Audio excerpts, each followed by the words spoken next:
The wonderful thing about Tiggers is Tiggers are wonderful things. Find the thing that makes you one of one. Everybody is unique. There are no two designers who are exactly the same. Really spend some time in introspection of what makes you different. Justin Dickinson, welcome to the JobQuest Podcast. Thanks for having me. I'm excited to be here. This is the 10th episode in the first season of the JobQuest Podcast, and I've had the chance to speak to career coaches, to recruiters, to job seekers, and I've learned a lot about the job search and the hero's journey of the job search, as we like to think of it at JobQuest. So just a quick thank you to all of the guests who've been on the show, to everybody who's been listening. If you're just coming to this episode on episode 10, I encourage you to go back and listen to previous episodes. And then also want to thank our founder, Derek Kang, whose vision all of this is. He came up with this great resume tool called JobQuest. It's a really helpful tool. I've used it myself with shaping my own resume.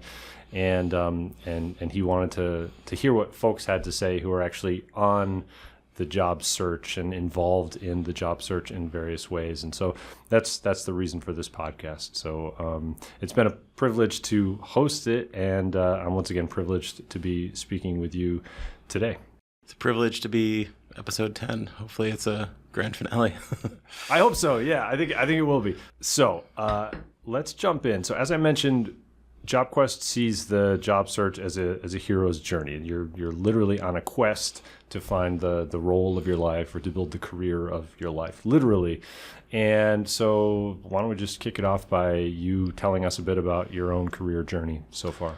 Sounds great. I love that metaphor too of the hero's journey on the quest. And immediately made me think about like an RPG, and I'm like, what do I have in my inventory? Yeah. And I think throughout my career, I've tried to keep a really wide array of potions and spells and armor and things like that. It's just starting out, I did both front end coding and design. I'm old enough that it was back in the days of Flash websites and designers really doing their own HTML and CSS. So that was a really great place to start. And then I had the chance to move more specifically into product design as the roles matured and the expectations were more solidified.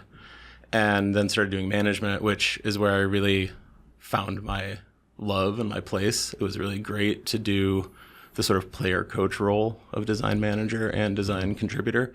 I found that I was much more motivated to help the team achieve their goals than I ever was for myself, because I could sort of see their success, and it inspired me to do even more. Yeah. And then just moving from company to company, trying to find two-sided markets, trying to find really mission-driven places. I've gotten to work at Vimeo with filmmakers. I've gotten to work at Namely with HR software and people who are suffering through figuring out their taxes and their health insurance and their end of, quarter performance reviews, like all these really stressful points of interaction, and try to bring some levity. Yeah. And then most recently at TPT, which a lot of people don't know about, it's like the Etsy for teachers. So it's a place where teachers can buy and sell lesson plans and material for the classroom.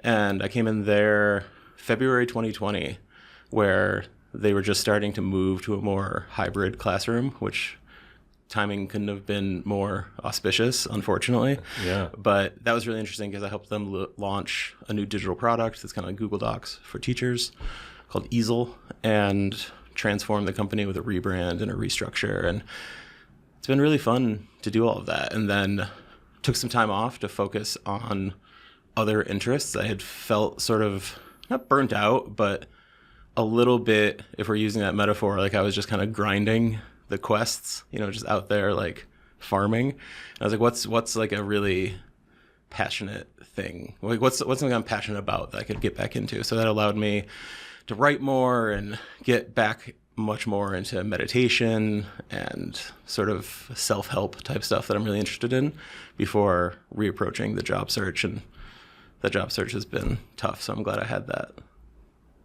preparation going in.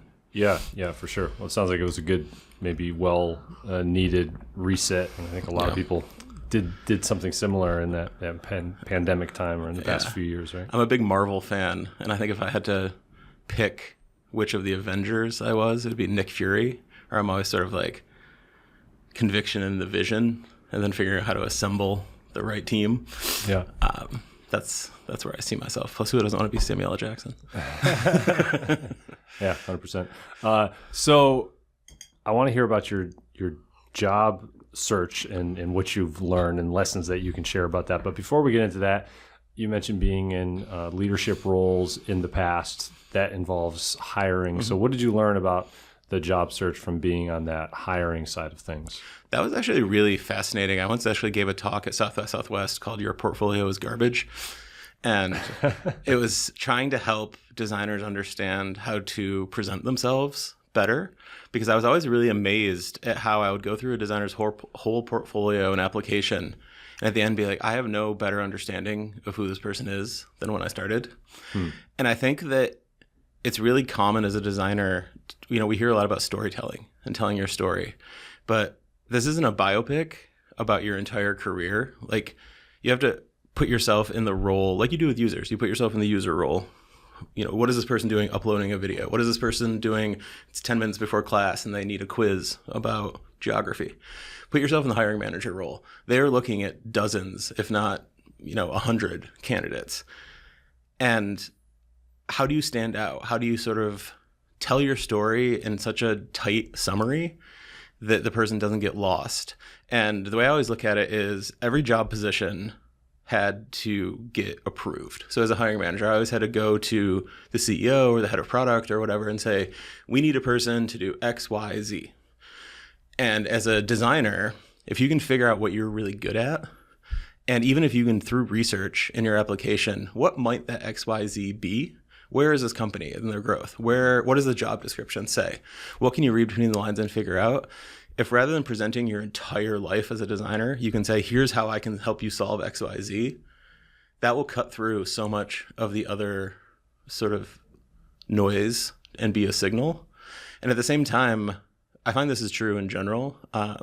If you can provide the soundbite that the person you're handing it to can use, if you can say to the hiring manager, I have scaled teams in a new product of ambiguity while also acting as a player coach. If that's what they're needing to hire, they can just pluck that quote out of the interview and bring it right to the people that are justifying the hire. So simplify the job of the hiring manager, both in how clearly you present yourself and how you show that you are the answer to the problem. And if you don't know the answer, the first thing I would do in an interview, and the people that have been the most impressive, is they say, what problem are you facing right now? Because that's what a designer does, right? Like, day one on the job, you're going to say, okay, what's the user problem that we're trying to solve? So it's almost like treat the hiring manager, treat the job, treat this company like the end user. Get inside their head, do that user empathy work that designers do, and make them your user and figure out, okay, what do they need and how can I provide a solution to that? And I find that makes you stand out a lot more. Yeah, I like that question a lot.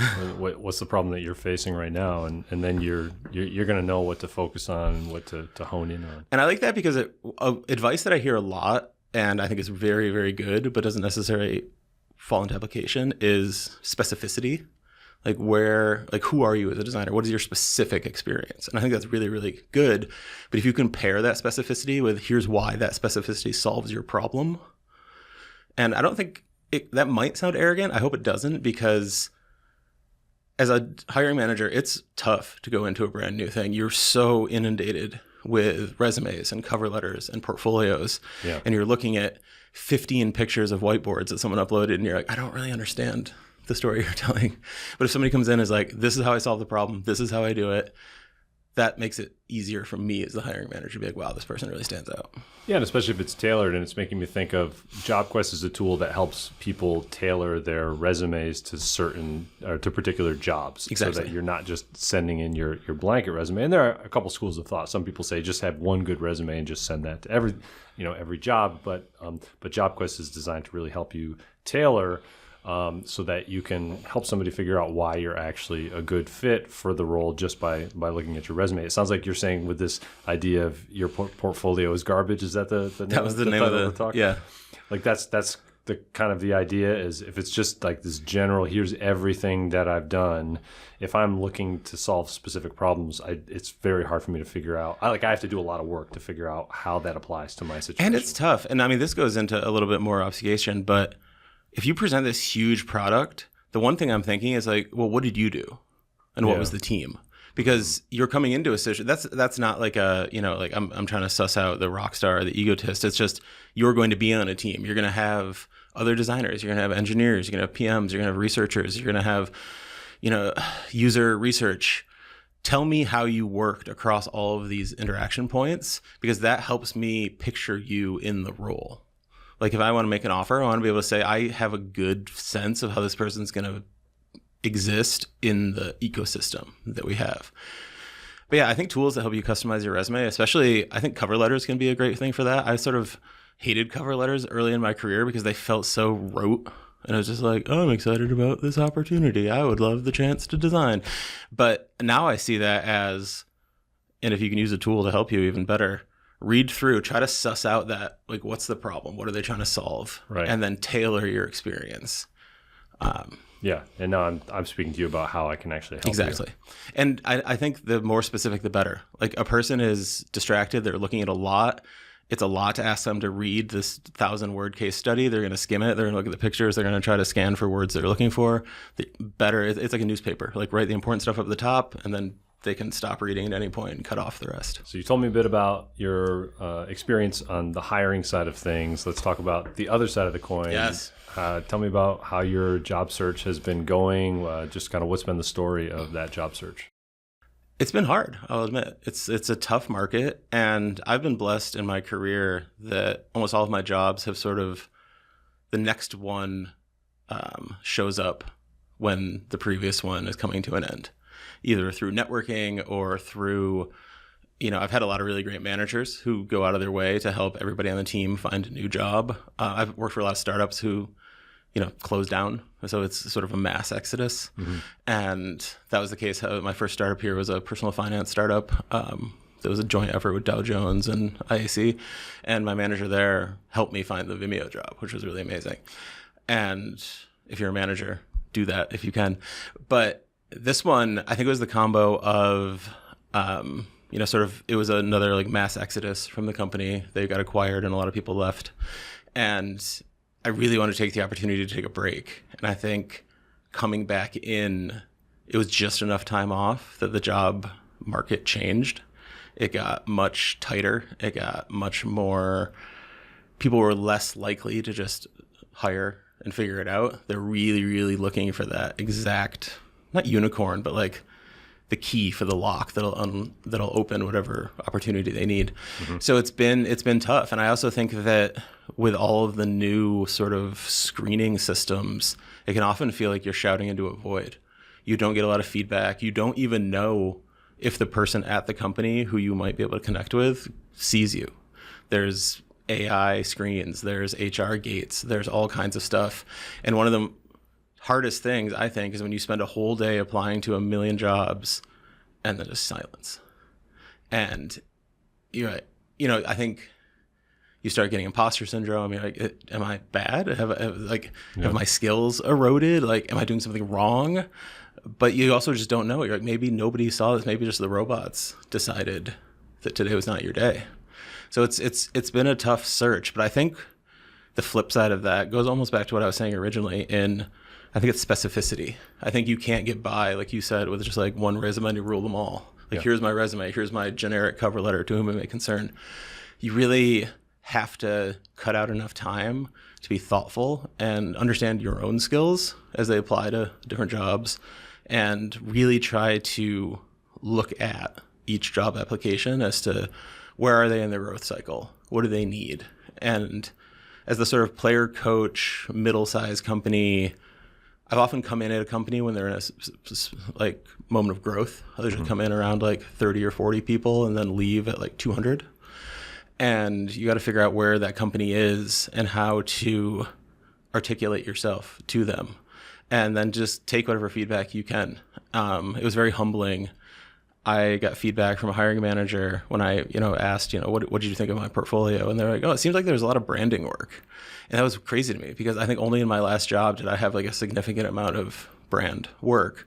But when I looked at my portfolio, 2 of the first 5 entries had the word rebrand in them. So as much as that represented a small fraction of my actual experience, to someone coming in cold and just glancing at my portfolio, they're like, oh, the guy does a lot of branding. We don't really need that.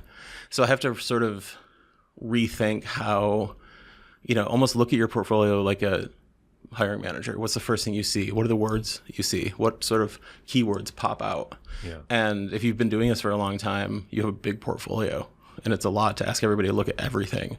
So something I've been doing is putting together like custom PDFs that sort of outline and articulate the answers to those questions as I see them, then link out to specific case studies rather than just saying, here's a link, go nuts. It's a little bit more control. You can kind of guide the narrative to how people will see you. And then last is, it's really lonely to search for jobs. And I think if you're like me, you can kind of get into a loop of negative self-talk where you get those "we will not be moving forward" emails, and you're like, well, all right, I'm just going to watch TV for the rest of the day and start again tomorrow. But I started doing twice weekly stand-ups with friends who are also looking, and just sharing, here's what I've done, here's what I've updated, here's what I've applied to, and helping keep each other honest and keep each other on board, provide feedback, go to another designer. What does this look like? Look at my portfolio. What do you see? Yeah. These are the roles that I'm applying for. What do you think? And doing that kind of thing. Anything to keep yourself in a positive headspace. Are you setting metrics with that group? Like, this is my target number of applications, or are you more focusing on quality and trying to make networking connections? Well, we're mostly designers, so I think it's, qualitative more than quantitative. That's what we're drawn to. Yeah. But we try to keep a PM in there to keep us focused. I think it's more sort of, mine is, I have a Google folder with all my cover letters and figuring out what works, what doesn't, and just sort of looking at, I know a friend of mine who just got hired at Duolingo actually has a whole sheet. He's like, this many cover letters, this many applications, this many first rounds, this many final rounds, and it's just all these curves.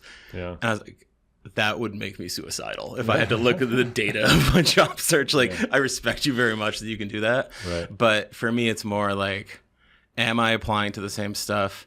And one of the things that I've also lately really latched onto is those days where I spend all day applying, I end up really excited at the end. There's a lot of those jobs where I'm like, oh, this would be a really great opportunity. Yeah. And rather than let that excitement sour into, regret when you get the rejection, I hold on to that where I'm like, I am excited to work again. One of the reasons I took a break is because the idea of going immediately right back to work sounded awful because I just was burnt out. So I'm trying to celebrate that I'm not burnt out, that I am excited, that when I see a description of a job or what they're trying to solve, I'm like, oh, that would be so cool.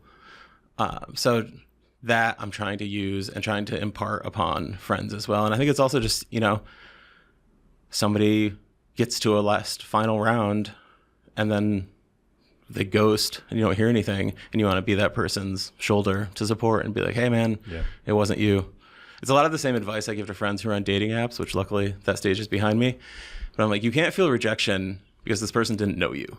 They knew a slice of you that you presented. We can optimize that, but you can't take it personally because it wasn't personal. They weren't rejecting you, the person. They were rejecting you, the resume, or the profile in the dating app sense.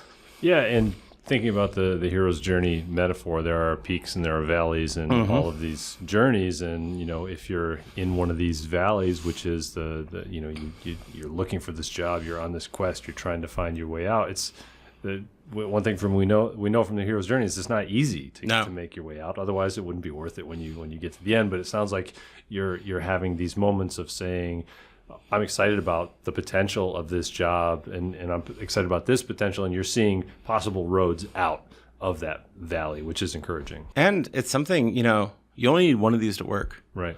You send out 25 job applications, you're not going to get 25 jobs, you're going to get one. And I know from experience that once one works, you forget about all those other ones.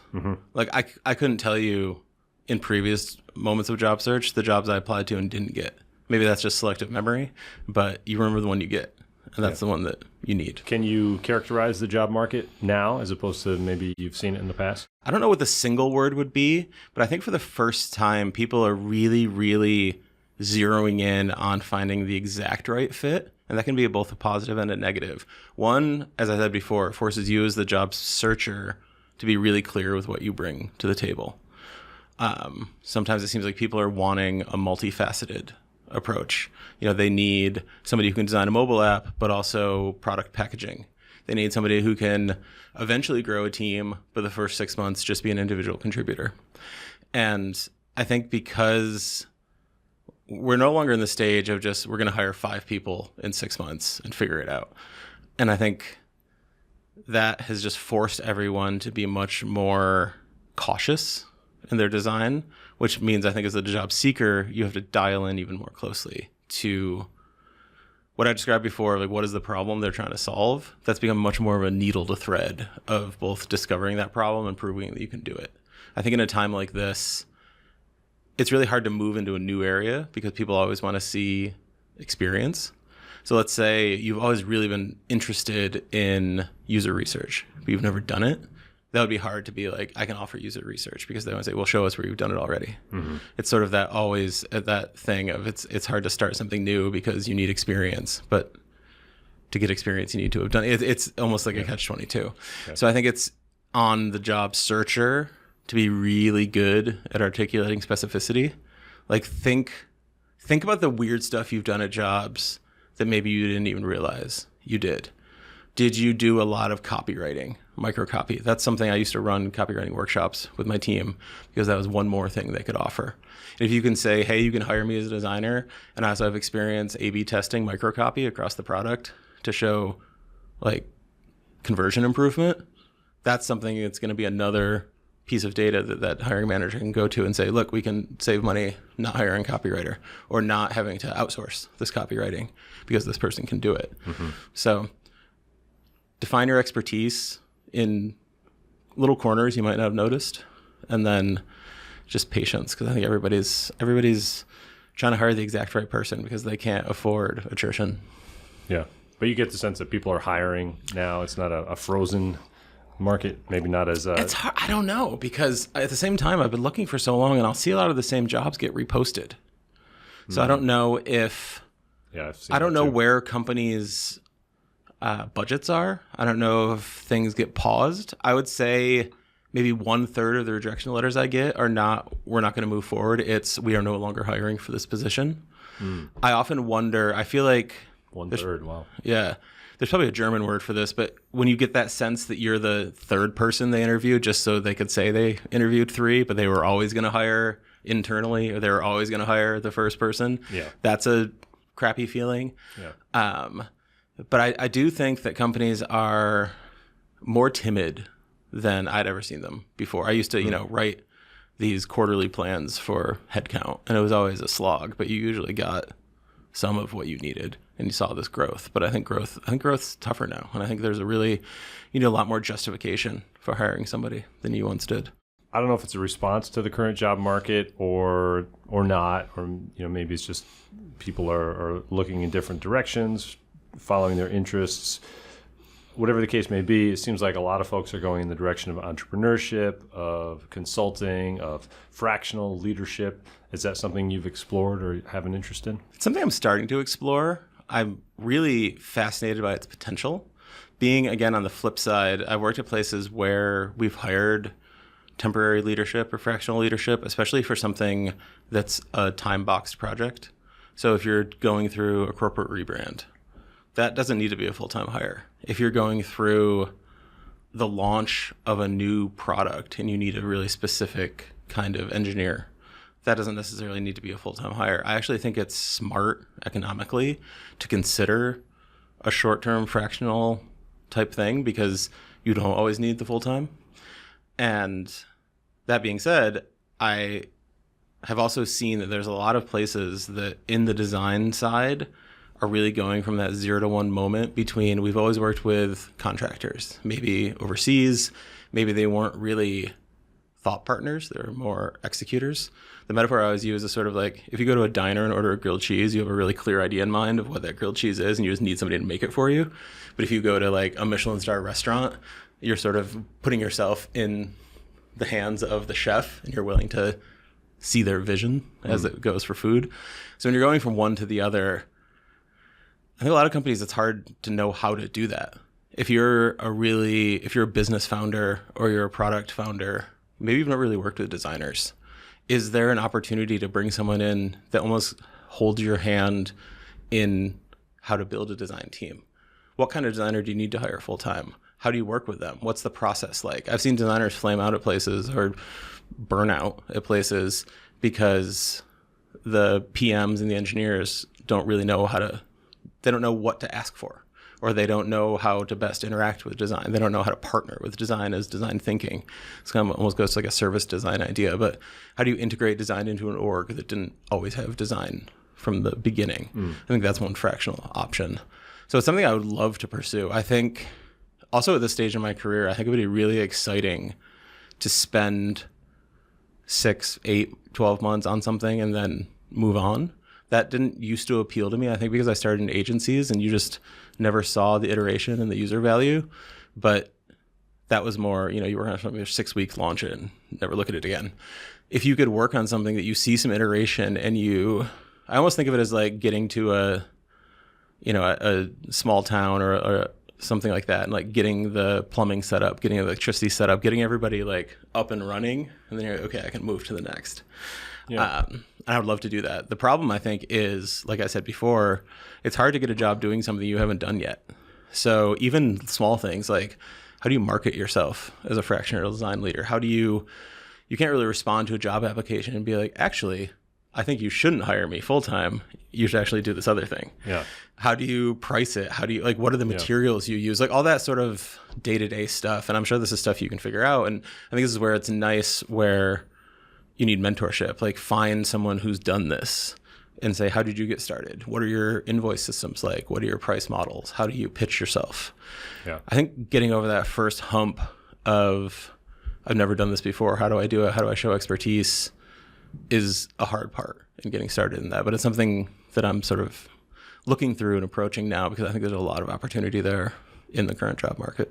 My perception, tell me if I'm wrong, is that designers might be a little bit immune to the AI job replacement threat compared with other folks. Is that true? Is that not? It's both true and not. Take on AI, I guess. And this is another reason why I'm really excited to find a design job. Is even in the 2 years since I was at TPT, AI design tools have exploded. I talk to friends who are IC designers. And while you still need the designer, I think what the designer's day-to-day job looks like has completely changed. So while they might not be replaced with the AI, their day-to-day workflow is fundamentally different with the AI. Okay. You might not be spending a lot of time making really detailed Figma prototypes. You might be working with these AI tools and the engineers to throw together A/B/C tests on a really functional, scrappy prototype built with these AI tools. So you're more of a facilitator between all and things? I think it changes your thought process, hopefully for the better. I know a lot of time the tough part with design is like how detailed, how high fidelity do you go with these proofs of concept before you test them, even internally. And I think that a lot of that can be done by how you run your design orgs, which is a whole other podcast. But I know it has changed. I don't know exactly how, because I haven't. It's really hard to just be a guy looking for a job sitting at home. You can download the tools, you can buy the subscription, and you can run through a scenario, but it's never going to be the same as a real life, product spec you get that you then have to use these AI tools with. So while not yet replaced, I'm sure they would like to be. Right. It yet again changes the design expectation. For that other metaphor of the grilled cheese versus the Michelin star, maybe the designer is now more of like the farmer at the farmer's market, who's just like providing the ingredients and then being fed into these tools to like come up with different menu ideas. Yeah. Okay. That makes sense. That's my view from the outside. And again, that's one of the things I'm most excited about. I think it's really, really cool that the industry has changed so much. And I'm like, I want to jump back in and see what it's like to actually day to day do it. Let's talk about the mental grind. How do you? Oh yeah. How do you stay positive? Stay focused. Kind of keep your eye on those various possible roads out of the valley. It's tough. I'm a person prone to anxiety, so I think that it is not good for any of us, but specifically I know for me, to just sit alone in a room and type cover letters over and over and over all day. I think even as much as I've moved more into the management side and the sort of business optimization side. I am still at my core a creative person, and you can spend 8 hours in a day applying to jobs, and that is not creative work. It is grueling self-sales. So I think there's two things. One, like I said before, I always find it easier to help someone on my team or help a friend. So I think like a small amount of dissociation as a treat can be nice, where sometimes I will act like professional designer Justin is not me, it's a friend, and I'm promoting this friend, because that makes it easier to sort of, I always think about how when the people you love mess up, you have patience for them, you give them second chances, you see the best in them. Yeah. But it's really hard to do that for yourself. Yeah, totally. And if you can sort of dissociate's probably a bad word, but if you can figure out how to treat yourself the way you treat a friend, both in defense of how important and wonderful they are and in how you can promote them, like it would be so much easier for me to write a recommendation for a friend than a cover letter for myself. Yeah. So if you can kind of figure out the best way to step out of your own brain and kind of look at yourself, you know, from the side and treat yourself with that empathy and love that you'd give to a loved one. And then the other side, I have to force myself to interject creative work with the jobs log. And a long time ago, I had a blog about TV, and I would write sort of cultural reviews, and I really got a lot out of that. I love watching TV and movies, and I find that I love it even more when I interact with it in a critical lens. Mm-hmm. So I've started doing that again. I actually started a blog. I don't think anyone's done that in 10 years. Yeah. But writing about TV, writing about culture, I had always wanted to write fiction. So I started writing fiction. I wrote a short story. I've always wanted to write screenplays, and I have a friend who works in Hollywood as a screenwriter, and just hitting them up and being like, hey, can you what's 5 things I should know if I wanted to write a screenplay? If I ever wanted to get a job as a writer, how do I do that? Mm-hmm. And just finding new areas. And I think something about that too is helpful, because the job search is so uncomfortable in selling yourself in constant rejection. There's a certain uncomfort in creativity of trying a new thing that is a better discomfort, because you can feel yourself getting better. And like the first time you write a screenplay, you're like, wow, I'm bad at this. I have no idea how to format it. I don't know what's going on. But then you do a little better and you do a little better and you revise and you revise and you're like, oh my God, this could be a TV show. And that discomfort, at least for a creative person, I think is much more familiar. So you kind of temper the ways in which you're uncomfortable with creative fulfillment and the slog of job search stuff, and just try to find that balance. Yeah, I think balance is key. I like that advice to think about yourself as if you were, or treat yourself like a friend, like the way that you would treat a friend too.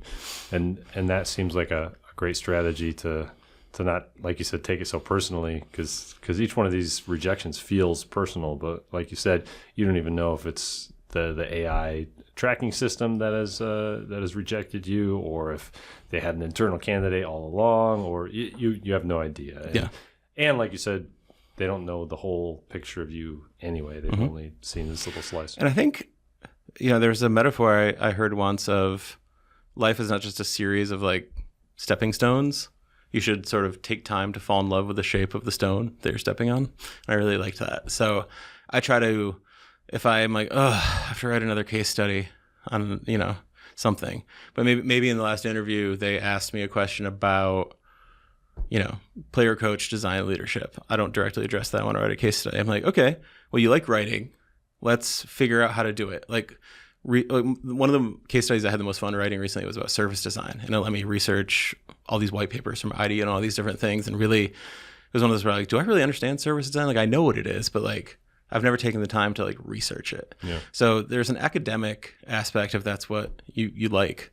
And you can kind of find a way to be fascinated by the shape of the stone, whatever you're doing.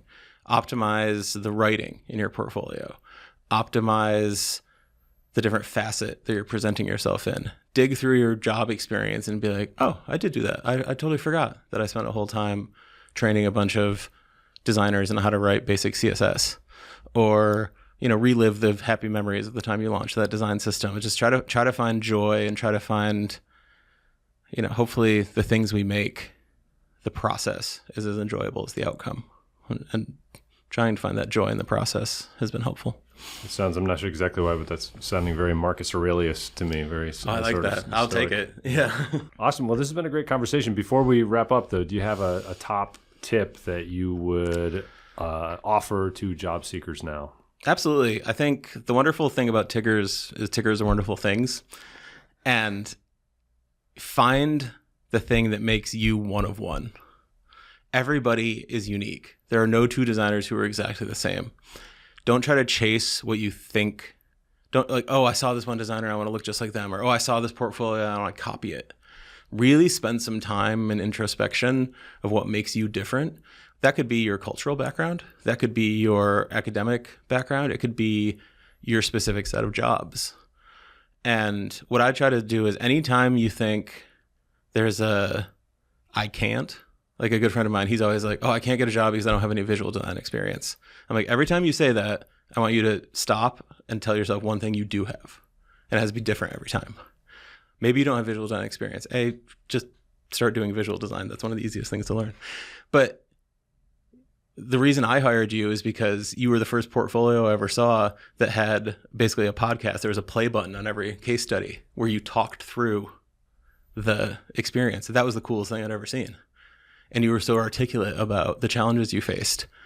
I was like, I didn't look at your portfolio and say, oh, there's no visual design here. I was like, this is a multimedia portfolio. This is cool as shit. So find the Tigger confidence, move from the Eeyore to the Tigger and figure out what makes you unique and emphasize that, because there is a job for your specific set of skills and you'll find it. Great. Where can people go to find out about Justin Dickinson? I am at justin-dickinson.com. That's my portfolio. I think I have a Substack, which I don't have the address memorized. Are there links that we can include we'll here? link it in the Okay, notes. cool. Yeah, the links to this podcast is the best way to find me. Yeah, I have a Substack. I post on LinkedIn. I post on my site. And yeah, that's the best place. Awesome. Well, Justin, thank you so much and best of luck on the job search. Thank you so much. Thanks for having me.